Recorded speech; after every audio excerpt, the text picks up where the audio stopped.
Good morning and welcome to today's webinar on Palestinian elections.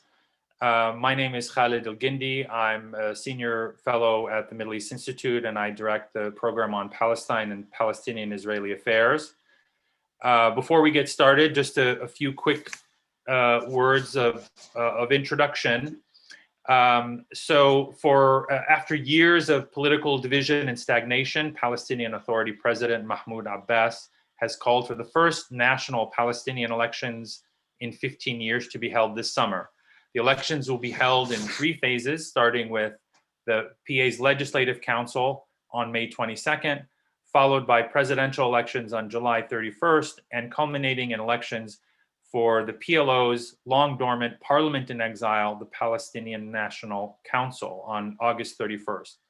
While many see elections as an opportunity to revive Palestinian political life, others see them as a means of masking an ongoing process of political decay.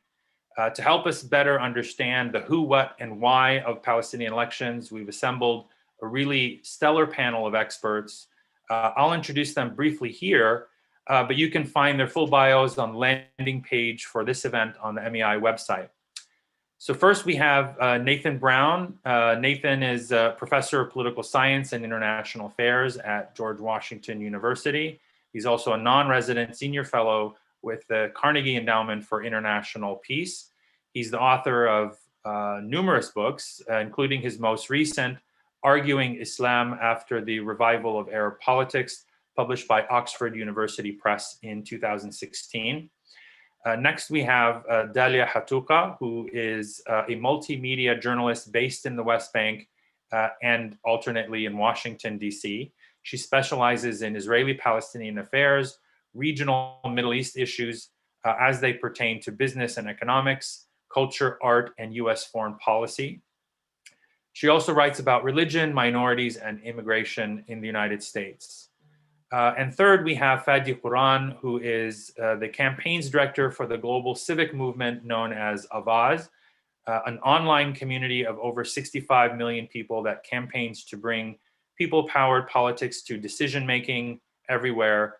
Fadi leads Avaz's campaigns pushing for human dignity, justice, and democratic values across the world with a focus on the Middle East and North Africa. And if I'm not mistaken, Fadi is joining us from Ramallah in the West Bank, so he has an on-the-ground perspective that he'll be sharing with us.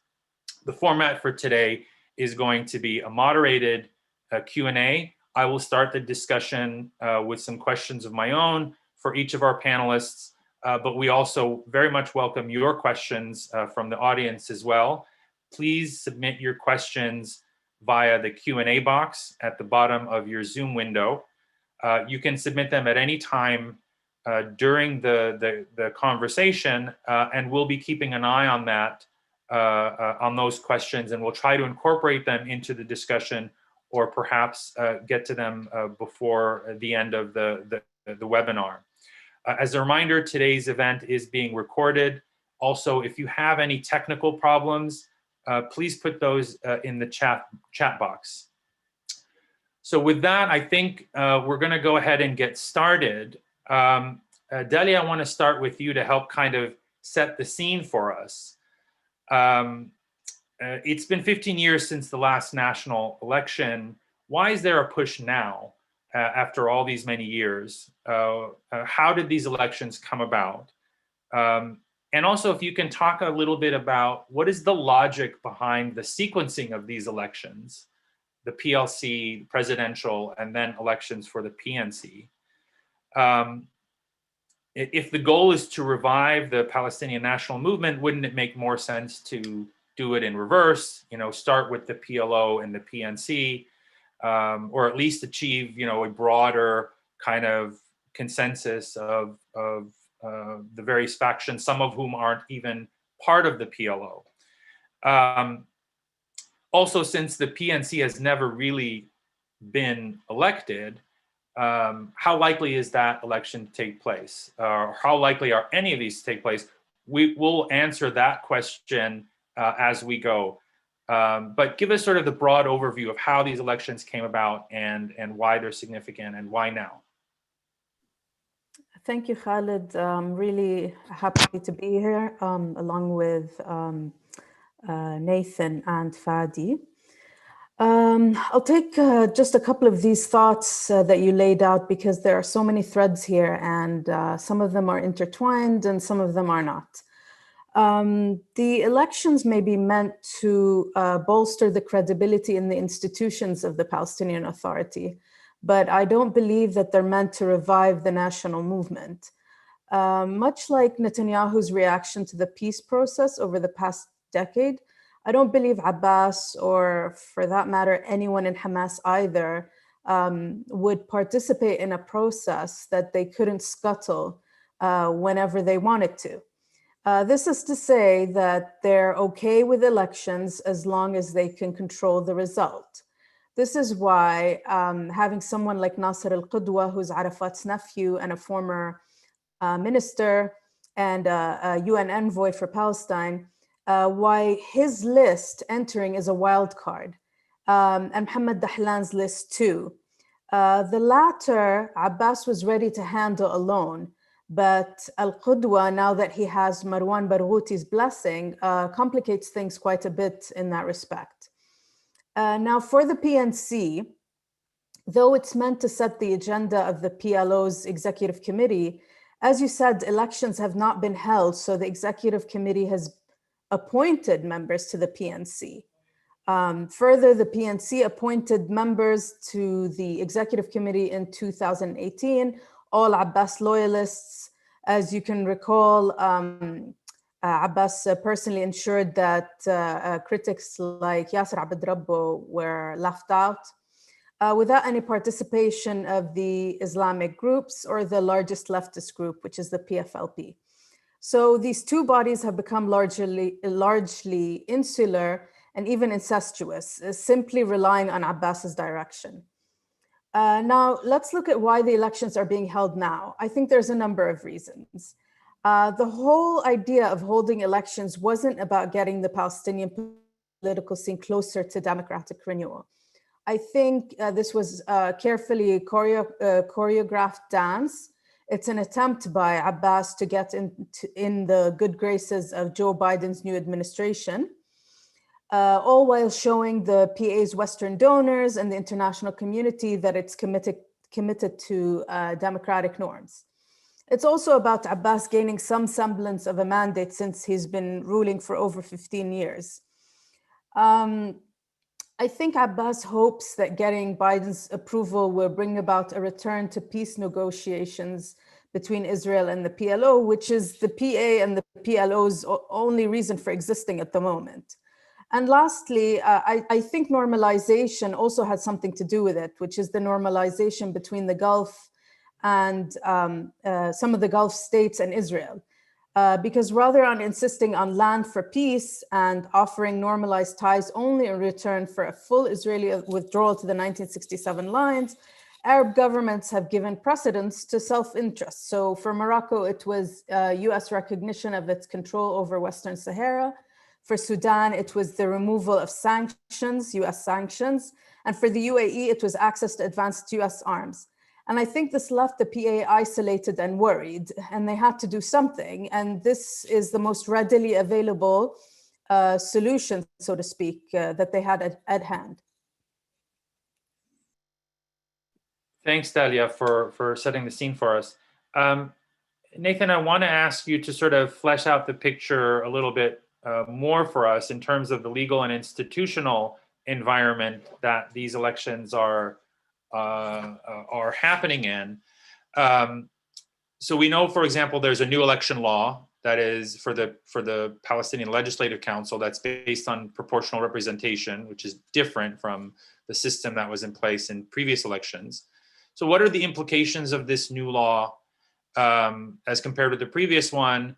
And also, we know that President Abbas has issued a number of subsequent decrees on the judiciary, on NGOs and their work, and on the elections themselves. Tell us a little bit about what those decrees do and how they affect the elections, particularly the ability to hold free and fair elections. And the question that that Dalia raised of sort of attempting to pre-cook the process beforehand. Thanks very much. It's good to be here with a couple of old friends, Khaled and Fateh, and a new friend, Dalia, whom I know only from her writings before today. So it's nice to meet her virtually. So in her answer, Dalia focused a lot on the intentions of the actors, and those are important. But I think one really interesting effect of this electoral law is that things may get out of control. They're already getting out of control a little bit.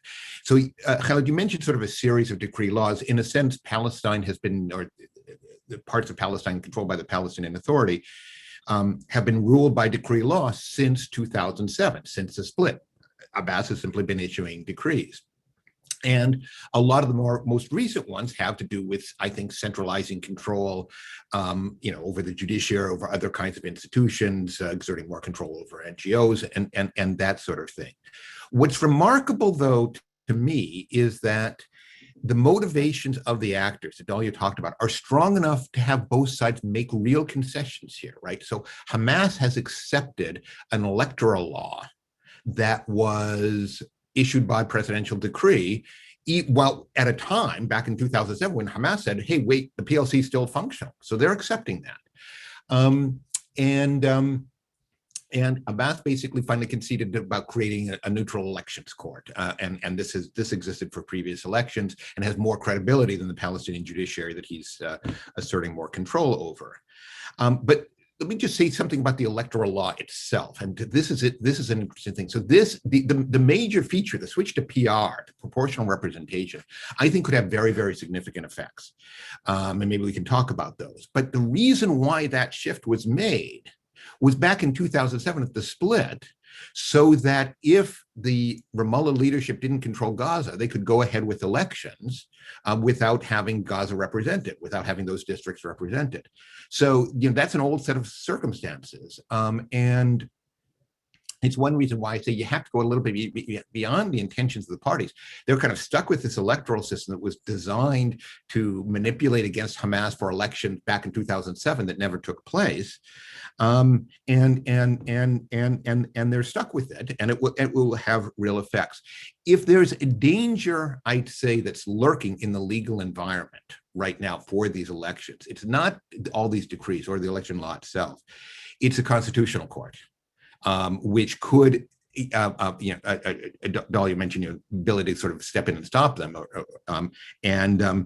the Constitutional Court, I think, is well poised to do that. It's politically very closely identified with the president, and there are enough constitutional questions about this they could come in and say and disrupt it. So that's probably the body to watch in strictly legal terms.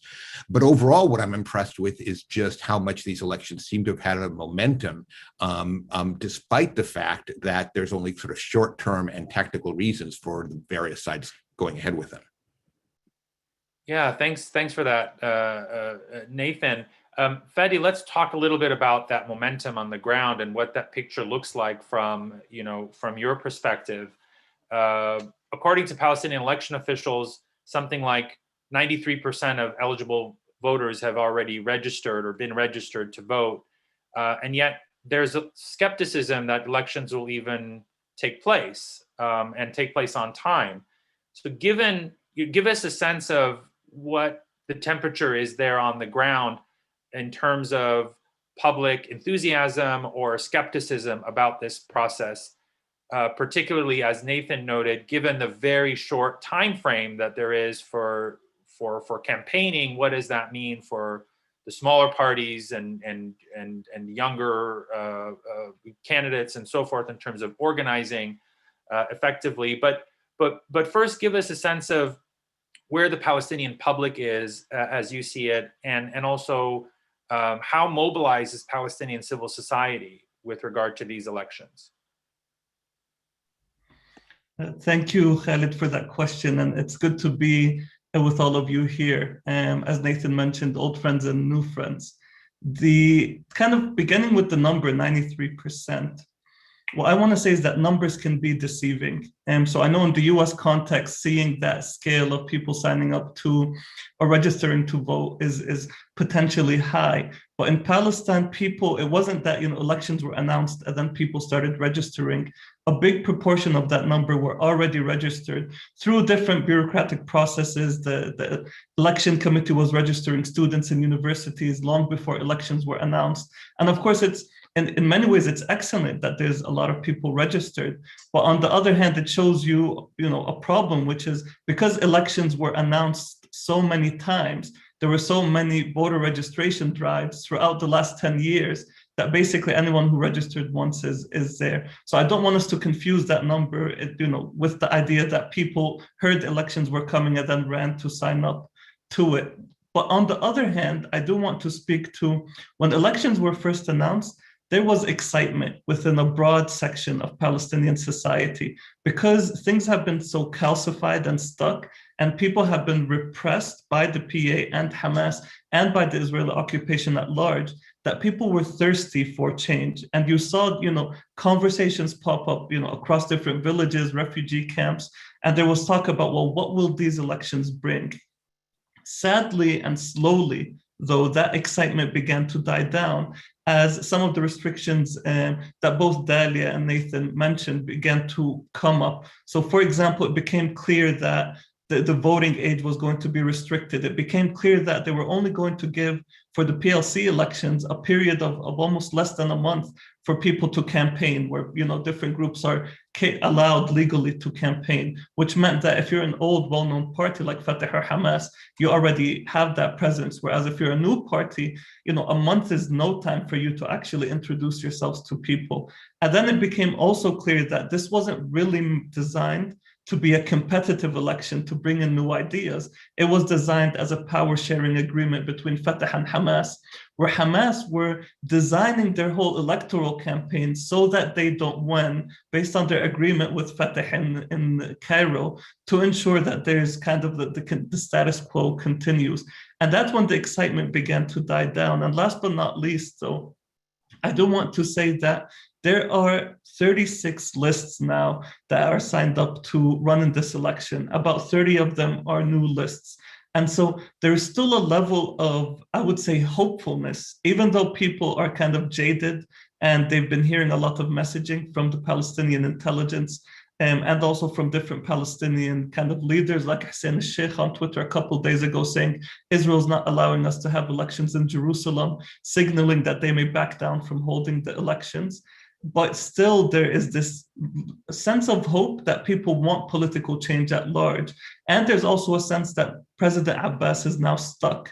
And so civil society, to answer your question, is kind of taking different routes. You have certain sides of civil society that are just trying to make it clear for the international community that elections or no elections, President Abbas and the PA as it functions now have taken control of the judicial power, executive power, the security forces. So even with a new legislative council, it won't mean significant political change. You have some civil society preparing for the election so that they can do monitoring and prevent any forms of fraud, or also prevent different people running from being harassed. And then you have a third subset of actors within Palestinian civil society that are thinking about what are the key issues that need to be spoken about during this electoral process and trying to bring them to the fore.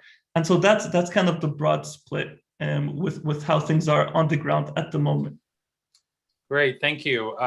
If I could, Fadi, I'd like to stay with you for a moment. We talked a lot about some of the internal challenges to holding elections. I want to shift a little bit to some of the external challenges to holding a free and fair election, particularly in the form of Israeli occupation. Israel has already reportedly warned President Abbas against allowing Hamas and certain other political factions that it deems to be terrorists from taking part in these elections, and is threatening and harassing candidates from various factions. What does this tell us about the limits of Palestinian governance and even internal politics under Israeli occupation? And sort of, maybe this is a more of a philosophical point, but is it even possible to build a functioning democracy based on the rule of law under a military occupation, and that is to say an environment that is inherently undemocratic and based on arbitrary rule? Can you have a bubble of democracy within this broader envelope of undemocratic and unaccountable rule? I mean, I would say the answer is that you can have, within this context, a powerless democracy, an illusion or a facade of democracy within a context of lack of control over basic life. I know, most of our audience here will be Americans. So if you think about the Palestinian Legislative Council, let's say you do have, these elections and democratic representatives are elected for the Palestinian people. Can they define the Palestinian budget? Not really, because Israel controls a big chunk of the Palestinian budget in terms of like what money comes in and out. Can they have infrastructure projects? Not really, unless Israel and the military commander in Beit El gives them an okay. Can they change the kind of basic status quo of civil rights or other forms of rights, labor rights for Palestinians? Well, for the majority of Palestinians, they can't really do that either, because again, that is under Israeli control, and most of the civil rights abuses and human rights abuses are happening by Israel. So you can have this facade, you can have an entity that claiming, and that puts out legislation, and in certain small contexts, it may have minimal impact. But it's kind of like trying to have a democratic government inside of a prison. If you go to any prison, yes, the inmates can have elections and choose their representatives, but in the end, they are at the hands of whoever's running the prison that they're in. They're at the hands of this larger infrastructure. But I do want to say, even with this minimal power, and this is the kind of sad and painful aspect of it, Israel's still trying to limit even this minimal form of Palestinian democracy. So the military occupation, by preventing, there was a meeting in Jerusalem to discuss elections just a couple of days ago. The Israeli police in Jerusalem and border police shut it down. Israel's targeting different Palestinian representatives. Let's remember that in the last Palestinian Legislative Council elections, throughout the period where the Legislative Council was supposed to be functioning, Israel had arrested between 40 to 50 members of the Legislative Council. So yes, there's a question, and I think it's an honest question. Should Palestinian attention be focused at this type of process of this PLC election that is under the control and shadow of the Israeli government to a large extent? Or should we really be having democratic elections that challenge the occupation to create representation for Palestinians all across the world, for the Palestinian National Council, for the PLO, which is actually also the real decision maker when it comes to Palestinians? Those types of elections could challenge the status quo. But these elections, I don't think they will make a difference. And I think the goal of them, and I'll end here for President Abbas, is to create, again, an illusion of legitimacy, an illusion of statehood that will allow him to achieve certain political gains for himself and his kind of cronies without actually achieving the type of real change that can benefit the basic rights of the Palestinian people. So I guess sort of there's this broader question of whether maintaining that illusion is somehow useful. It's clearly useful for the existing leadership, but the bigger question is, can it actually be useful for Palestinians themselves in terms of it somehow reinvigorating, Palestinian political life on some level? That's the question I want to put to you, Nathan. You've written that these elections, however flawed they may be, the environment obviously is not optimal. There's so many moving parts within the Palestinian polity, within Fatah itself, and then of course you have these very unpredictable factors of Israeli occupation that factor into it as well. But despite all these flaws, I think you see elections as a sort of opportunity to revive Palestinian institutional politics and maybe Palestinian national project on some level. Could you break that down for us? How could that happen, just given all of these restrictions and limitations that we've heard about? Absolutely. So I'm in a position that's a little bit unfamiliar of being the cheeriest and most optimistic member of the panel. And maybe that's just because I'm at the greatest distance. I'm here in Washington, whereas the other panelists are a little bit closer. But while I agree with every single thing that they have said, but I think my comparison point is different. If we compare the political process that we see in Palestine to that of a functioning democracy in a sovereign state, it's 1% of the way there at best, right? If you compare it to the current situation, however, I think it can bring some vitality to the national movement in the way that you say. One of the biggest crises, I think, for the Palestinian national movement is essentially an institutional one. There are no credible institutions to essentially manage their affairs or to represent them internationally, to decide on questions of strategy and so on. These elections will not produce that, but they will be a step in that direction. PNC elections, I think, yes, they would be better, and they're impossible. They're not going to happen in any meaningful way. So what will PLC elections do? Well, let me go back to the electoral law, this the proportional representation system. In one sense, we have no idea what the electoral results will be. And we have no idea because polling is just starting. You've got new electoral actors. And you've also got this very messy electoral environment in which you're not quite sure what is Israel going to permit, who's going to be able to get to the polls, even where ballot papers can be circulated and so on. And yet, in one sense, I think the overall electoral result is fairly clear or fairly likely, and that is a divided PLC because of the PR system. So you'll have Hamas having, maybe a quarter, a third, 40% of the seats, and yes, accepting that they will be a minority within the body. But because of the Fatah split and Fatah rivalries, you won't have a Fatah majority either. And yes, the PLC is structurally weak in all kinds of ways. And a lot of the names on these lists have no previous parliamentary experience. So this will be kind of a clunky body at best. And yet it will have to take important steps. And let me just mention two. One, first thing it will have to do is to elect a speaker. That has implications for succession right there.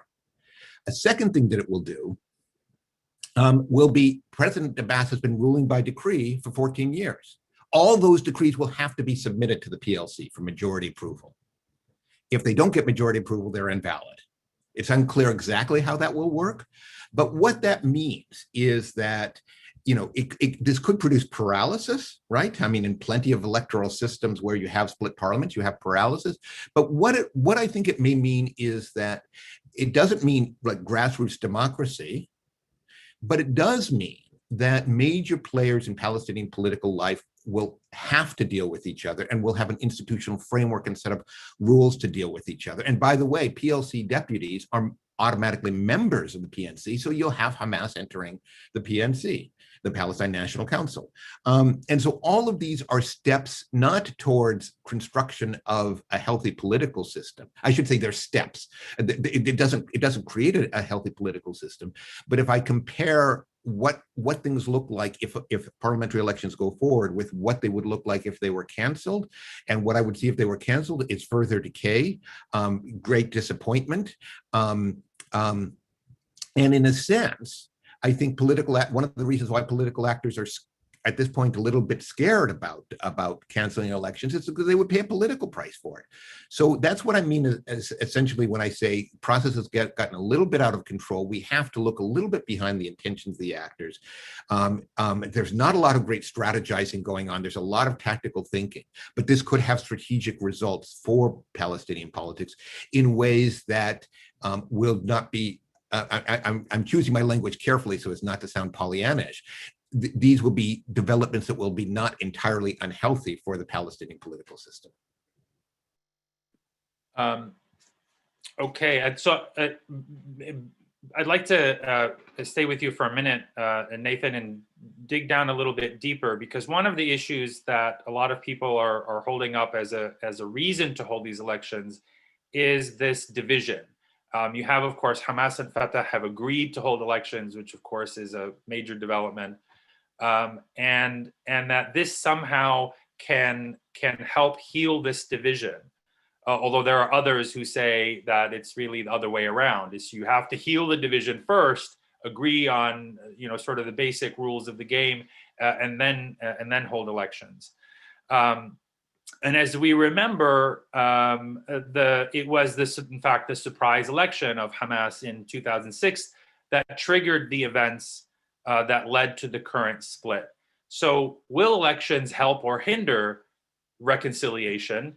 If you look at polls are pretty polarized. A very large block of people want support Fatah, almost a similarly sized block support Hamas, and very, very little for the remaining small parties and lists and independents and so forth.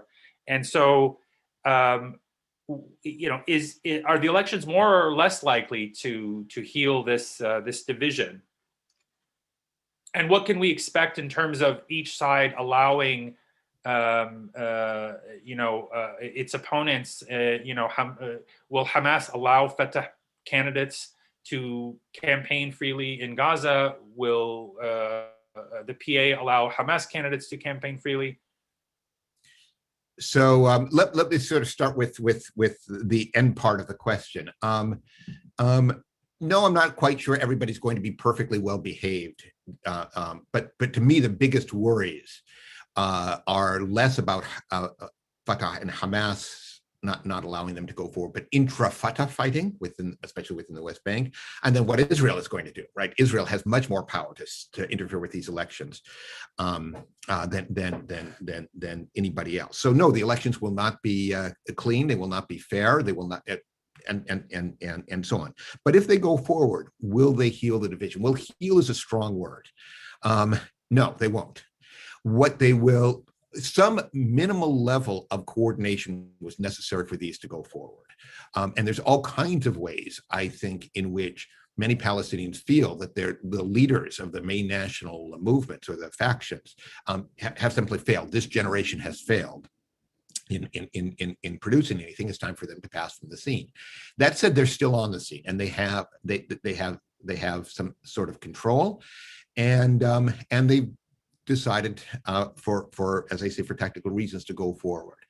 So some minimal level of coordination was necessary, and for the reasons I said before, afterwards, what happens, I think, is a situation in which the isolation, you know, the split between Gaza and the West Bank, it's not going to be overcome, right? But there will be some ways for these sides to manage their differences. Actually, you know, the history of Hamas-Fatah talks goes back at this point quite some time. You go back to the Cairo Agreement, and what was that? It was 2005, as I remember, 2004, 2005, right? So they have no trouble issuing, when they want to, statements that sound generally conciliatory towards the other or agreeing on very, very general principles. What I think this does is give specific actors a structure in which to hammer out some of these differences. A limited structure, a problematic structure, but again, it's more than no structure at all. Thanks, Nathan. I want to go back to a point that that Fadi raised in our conversation about the kind of external limitations, particularly by the Israeli occupation in terms of holding these elections. And I want to go back to the question specifically of Jerusalem, and because a lot of people are saying Hamas, the PLO, lots of people are officially saying we can't have any elections without Jerusalem, and it seems pretty clear that Israel is not going to allow, or is it? I mean, I guess that's part of the question. So I want to ask Dalia, from what you've seen, you know, we've had these past arrangements in which Israel allowed Palestinian Jerusalemites to vote in accordance with these special arrangements under the Oslo Accords, but we've seen the harassment of candidates and really any kind of civic or even cultural activity in Jerusalem is pretty quickly shut down by the Israelis. It's hard to imagine them allowing something as overtly political and national and Palestinian happening in Jerusalem, like an election. So how likely is Jerusalem to be a factor in these elections? Will Jerusalemites be allowed to vote? And will the vote happen or not happen? Will it hinge on whether or not Jerusalemites do in fact vote? I think that if we start off by looking at whether the Israelis will exclude Jerusalem from the vote, we'll see that the implications for that are really large. And both Fatah and Hamas have been back and forth on participation without Jerusalem. But in a way, this also creates an easy out for them if things get too complicated. They can rely on Israel to scuttle the vote, so to speak. It's doubtful that the Israelis will allow any type of vote to happen in East Jerusalem. We've already seen that they shut down an election-related event at the Ambassador Hotel last month. If we look back at the legislative elections in 2006, we saw that the Israeli authorities impeded the vote in East Jerusalem. Among other forms of voter suppression, Israel banned members of Hamas from campaigning and running. It limited the total number of voters to a few thousand. So given that track record, I don't see how Israel would even allow a vote to take place in East Jerusalem today. I mean, they don't even allow artists from displaying their art in Jerusalem or wearing a thobe, traditional dress. They don't allow any kind of form of Palestinian display, so to speak. I think also Israeli officials are far from enthusiastic about the prospect of elections. They're concerned about that another Fatah defeat could once again unleash post-electoral instability like it did in 2006, potentially leading to a scenario in which Hamas takes over the West Bank. I know it's not very likely, but that may be on their horizon. The inclusion of East Jerusalem in elections also poses a political problem for Israel because it claims to have exclusive sovereignty over the city. And as we mentioned, the efforts to suppress Palestinian political activities there are rampant. For now, Israel hasn't publicly articulated its position towards the election. Its government is no doubt keen to avoid such a politically charged question so soon after their own elections, and now that Netanyahu is trying to put together a coalition. I think in the meantime, Israel likely hopes that the Palestinians will derail the electoral process themselves before it has to show its hand. But the Israeli government has already begun detaining, threatening Hamas members in the West Bank as an explicit warning against running in elections. Thanks, Dalia. I want to stay with you for a minute and kind of turn back to this the internal question. You've written that elections are likely to go forward only if Mahmoud Abbas can ensure the outcome, and that is a Fatah victory in the PLC elections, or at least a clear plurality, and of course his own victory in any possible presidential election. And yet, what we've seen is the biggest obstacle to a Fatah victory is not from Hamas, but comes from actually inside Fatah itself, as Nathan told us. And as others, as you both have mentioned, there are multiple splits within Fatah. There's the old rivalry with Mohammed Dahlan, of course, but there's this newer problem created by Nasser al-Qudwa, who's now been expelled from Fatah for creating his own list. And Dalia, as you said, the fact that Marwan Barghouti, who is probably the most popular Palestinian political figure on the scene, which is interesting given that he's in Israeli jail and serving 5 life sentences. The fact that he's determined to challenge these elections also basically calls into question this entire operation.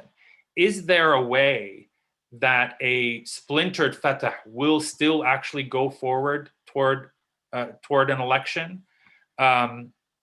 Or does this mean that elections are more likely, in your view, to be canceled or postponed? In which case, what would the fallout be from that sort of, from delaying or canceling these elections? Yeah, I've mentioned before that the introduction of Al-Qudwa and Dahlan will likely split the vote. And pollsters have said that the Fatah vote would be split should these two men put together their own lists, and more so if Barghouti supported Al-Qudwa's list, which he is. So of course, this adds a bit of uncertainty. It also takes down the ability of Abbas's list to win by a landslide. Fatah is likely to win, but what the composition of the seats will be and of what lists will win is still up for grabs. I mean, there are 36 lists running. I'm talking everybody and their mother is basically vying for a seat in that parliament.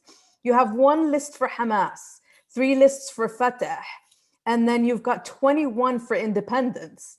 There are about 2,000 people competing for 132 seats, which by my poor math, leads me to believe that there's an average of 15 people per seat. Palestinians are used to canceled elections at this point, and we may see demonstrations, etc., but it's not likely to change the status quo a great deal. The question is, will the elections go ahead? There are so many obstacles here, and we mentioned a lot of them. But the one that you were focusing on was the intra-Palestinian rift. And I think that has made it nearly impossible to hold previously called for elections, and the fact that the West Bank and Gaza are ruled by 2 separate groups. Fatah and Hamas still have not agreed on the security apparatus responsible for securing the vote. The court, which presides over potential legal disputes, is also a little bit dodgy, for lack of a better word. And overcoming some of these obstacles makes it easier to imagine a situation in which elections are actually viable and necessary. Thanks, Dalia. Fadi, I want to turn to you and ask you a little bit about sort of turning to this to the situation on the ground. We have a couple questions in the Q&A box related to election monitors. I think you mentioned that there are local election monitors will be working. Will the elections allow for international monitors? What do we know on that front? But give us a picture also in terms of where do these, given this polarization, where Hamas and Fatah clearly are going to get the lion's share of the votes, and you have this, numerous small parties, but who are unlikely to have really strong showings. What does that mean for Palestinian civil society? What has the election process so far been like for young people? We saw, for example, the age limit to run in these elections was raised. Some people are saying there's the very geriatric leadership is even more, trying to slant the process even more in their favor by excluding large numbers of the youth. Where do things stand with regard to these smaller parties, the young voters, and civil society in general? And trying to push back on this dominance of these two monoliths of Hamas and Fatah. I think there's going to be, for lack of a better word, a lot of fun that we're going to see in different groups seeking to challenge the status quo, the different powers. And on the other hand, we're going to see different forms of repression. So where things are, and kind of to connect to, Nathan was speaking about how this could be an opportunity for Fatah and Hamas, not necessarily to move towards healing, but to have an institutional cover for how they solve some of the problems that have existed. And I think it's actually reversed. I think Fatah and Hamas have agreed already on the type of status quo that they want to maintain. And what they're going to do is do their best in terms of ensuring that these elections achieve that. So for Hamas, the key gain is going to be moving towards better international recognition, being part of the kind of Palestinian government, becoming part of the PLO.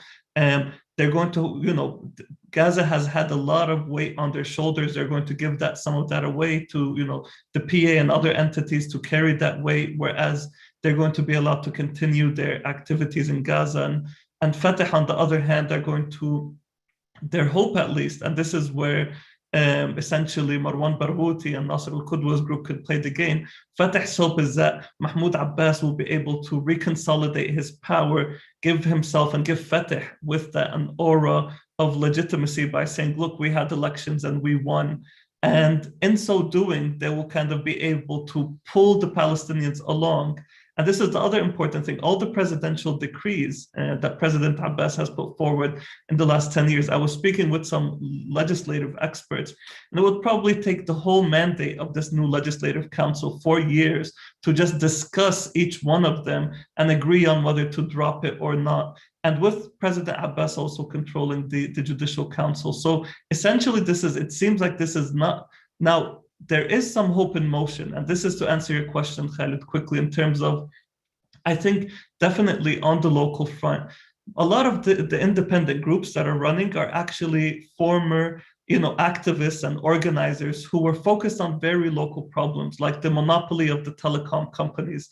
They, and the groups that organized for the social security in Palestine or against other laws, have their own independent group. These people have daily kind of challenges with the corruption of the PA, with the status quo that they want to get rid of. And they may get, there could be surprise candidates here where with the right message, with people suffering economically from Corona, all the polls that were done, to my knowledge, were done prior to the actual names on the lists were only released 2 days ago. So now that you have real people, real names, real campaigns on the lists, you could see something, a surprise where, I don't know, you have an AOC type candidate or type list in this case that just kind of appends Fateh and Hamas. Similarly, this unity between, what we're seeing is Hamas is very united with it's the first time I've ever seen a political party design its whole campaign not to win the majority. It's kind of funny, the academics and bringing everyone on their side. But where we may move within the next phase, if elections happen again, and this is the calculation that's being made now by President Abbas and Fateh, are we going to manage to play this game till the end and get the results we've designed this for? And if not, what excuse can we use to step away? And in terms of the international monitors, I think in the last elections, there were definitely international monitors. I think this elections, if they do happen, they will allow certain monitors to come in based on my understanding, although I don't think any of those details have been publicly kind of hashed out yet. The last point to say in terms of Palestinian civil society is this is being used as a moment by a lot of youth groups and a lot of civil society organizations to actually discuss, and I think this is one useful thing in this motion, is to discuss what does an actual political agenda, what do actual policies look like for the future of Palestine? And so you have, a group called Jil al-Tajdeed, you have other civil society organizations meeting up, and they're discussing, well, let's go beyond this Fateh Hamas kind of moot conversation, and let's dig deeper on what's the future we want for Palestine and how we actually design that, whether or not the elections happen. And so I think that's been a useful part of this. Thanks, Fadi. I'm glad you brought up Al-Jil al-Jadid because it's one of the questions in the Q&A, and I'm hoping we can come back to that.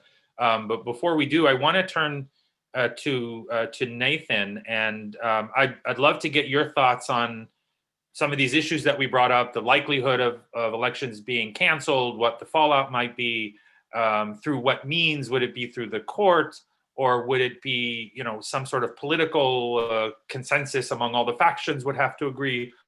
What would be the requirements and how would it go over? But then I'd like you to whichever of those you're interested in addressing.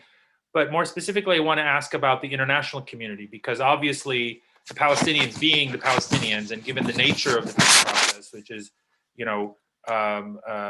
unlike other peace processes in that it is highly intrusive in terms of Palestinian politics and political life and institutions. What is your sense of where the international community is with regard to elections? We heard Dalia talk about how this calling for elections was one way to kind of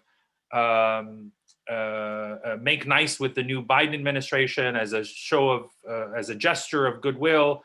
But are we actually seeing an interest in Washington in holding these elections? Is it even a priority Does the Biden administration want to see elections? Where do the Europeans stand on these elections? And if you could throw in, I know I'm throwing a lot at you because we're running short on time, but if you could throw in, could these elections actually have any impact on a future peace process? Okay. In 90 seconds or less. Okay. First, yeah, the international attitude, I think, United States and Europe is, I would kind of sum up as Palestinians want elections. Sure, whatever.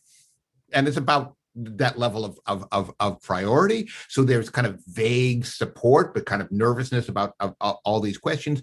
But the last two Palestinian parliamentary elections were incredibly internationalized in terms of monitoring, in terms of the highest level of political support. I mean, heads of state weighed in on these elections. That's not going to be there this time. So they're not going to have that level of international protection, and that's going to have real implications. I think, for Jerusalem, it would take a pretty muscular international effort to have viable elections for Palestinians in Jerusalem, and that doesn't seem to be emerging. So that's what I think is going on there. The real question, I think, for the international community, since there seem to be postponing anything here, so what happens afterwards? And here, what I will say is, let me get to your question: is there any hope of this reviving a peace process? Absolutely. There's only one ingredient missing, and that's a time machine. But if you could go have these elections and go back about 15 years or so, maybe. That being missing, there is no peace process, right? Palestinian voters will be going to the polls, and if you ask them about the peace process, there would be some who will say, peace process? Oh yeah, my parents told me about that. But this is not viable. What it would do, I think, and what the international community, and here I basically mean the Americans and the European leadership, have to decide is, are they willing to essentially give political space for a Palestinian national movement to reemerge? And that's not going to be a sudden process. Fateh talked about sort of some of these independent lists going on. When I look at the list, even the main party lists, I'm struck by the number of people who seem to, from what I can tell, I'd love to hear Dalia and Fateh on this, they look to me to be, the parties are scared, right? They want locally credible candidates. So what that could mean would be a PLC that where people start, even if they're members of Fatah or Hamas, start raising some of the issues that Fateh talks about. Will less monopolistic cell phone practices lead to a realization of the Palestinian national strategy? No. But it will be a step in the direction of recreating a Palestinian national movement that is, to me, in very, very deep generational and structural crisis right now, and that is the current leadership is having trouble passing on anything worth inheriting to the next generation. So that's what I think the international community has to decide is, do we want to support that long-term and strategic process? Thanks, Nathan. Dalia, I want to give you a chance to respond to the same question, but I want to zoom in a little bit more on this question of Hamas's participation. Obviously, the last time around, a Hamas victory led to an international boycott of the Palestinian Authority. How likely is that this time around, even if, will Hamas have some involvement in government, in some sort of coalition or unity government, or will they opt for the sort of Hamas consent, but is not directly involved in governing? Would Hamas agree to that, assuming they are likely to do well? And what do you expect the international fallout to be from Hamas's participation in this election, if it goes forward? As you mentioned, the last time parliamentary elections were held, Hamas won a decisive victory over Fatah, but the results weren't honored by Israel or Western donors. These donors shored up support for Fatah, launched a US-sponsored coup attempt in Gaza, and after the dust settled, they refused to engage with Hamas's members, and instead they cut aid to Palestinians, eventually leading to the division that we see now currently between Gaza and the West Bank. As I mentioned in one of my articles, the democracy in Palestine was in global demand until its results didn't fit the international community's agenda. I think it's worth looking at the past to learn a few things. In the past, Hamas, along with Islamic Jihad, they've been invited to attend PNC meetings as a non-voting observer. I think the selection of a new PNC that includes formal participation by Hamas would be an important milestone in efforts to fulfill the group's political ambitions, and it would constitute a full reversal of its past aspirations to compete against and ultimately replace the PLO and the PAA. Hamas would be able to participate in future governments or be integrated into the PLO if they agree to do some simple reforms, like formally separating the armed wing from the party, recognizing a two-state solution in the charter, etc. But whether or not they think it's advantageous on a strategic level remains to be seen. It could take them out of the Brotherhood's sphere of influence, and they depend on Doha for a lot, as we have seen. So they may not see this as a useful undertaking. Lastly, I just want to say that successful elections will require the EU and the US to learn the lessons of 2006. And how they act in the aftermath will be an important factor in determining whether Palestinians can heal the rift between them and salvage the country's democratic fabric, and whether Hamas will ultimately choose to prioritize political engagement or armed confrontation. Thanks, Delia. Fadi, you're going to have the last word of the panel because we're just about out of time, but I want to put the same question to you about the role of the international community and maybe broaden the lens a little bit and ask you if the goal is to support Palestinian democracy and good, accountable, and effective governance. What should the international role be to support that, including and maybe especially the United States, since, as Delia said, our track record is not that great. So what should the US and the international community be doing or not doing to promote Palestinian democracy and good governance? The first thing I would say is the US needs to help us take down one of the largest and most powerful dictators in the Middle East, but particularly in the occupied Palestinian territories. And that's not President Mahmoud Abbas. In our case, it's a man named Major General Kamil Abu Rukn, who's the head of the Israeli civil administration. And that's the person who is deciding how much water Palestinians can drink, how much food gets into Gaza. And that person is being fully supported by Israel and by the US, and to a larger extent by the international community in terms of them normalizing this now 50-year-old occupation. That's the real person, that's the real dictator, and the institution of the Israeli militaries is what stands in the way of Palestinian freedom, justice, and dignity at large. Now, to be more specific, because I know for many in the international community, that's not something that's within the realm of what they can do right now. I think the first step here is we need a paradigm shift in terms of how the international community speaks about the conflict, speaks about the situation on the ground. We need to move from a paradigm of this idea of peace process and conflict resolution towards a paradigm of how do we maximize freedom, justice, and dignity for all the people living between the Jordan River and the Mediterranean Sea. And I think the international community needs to begin speaking in that language, because it's clear that the language of the last 30 to 40 years has not brought us any closer to the solution. And then to become more specific, the international community, and here I'm speaking mainly to the EU and the US as kind of the main actors and donors within what we mean by the international community here, although China and Russia are also coming into play a certain role, but not to the extent of those two entities. And what I would say is, the truth is, there are certain security forces, whether it's the preventative security, intelligence, the police forces. Just yesterday, 4 Palestinian human rights defenders were tried in Palestinian courts, had previously been arrested by Palestinian security forces, and those are funded by the international community at large. So I would say that instead of simply focusing on kind of the elections as political theater, which is important, as Nathan may say, and could lead to motion in the right direction, the international community needs to begin to divest itself of the actual harmful institutions on the ground that are, in fact, hurting Palestinian democracy, Palestinian governance, and harming it, many people, many vulnerable people on the ground.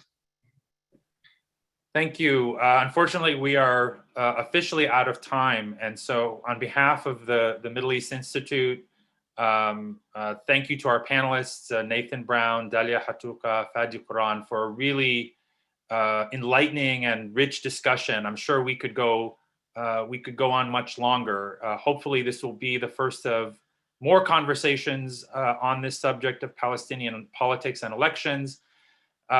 Thank you to our audience for joining us, and a reminder that a recording of this event will be posted shortly after we sign off.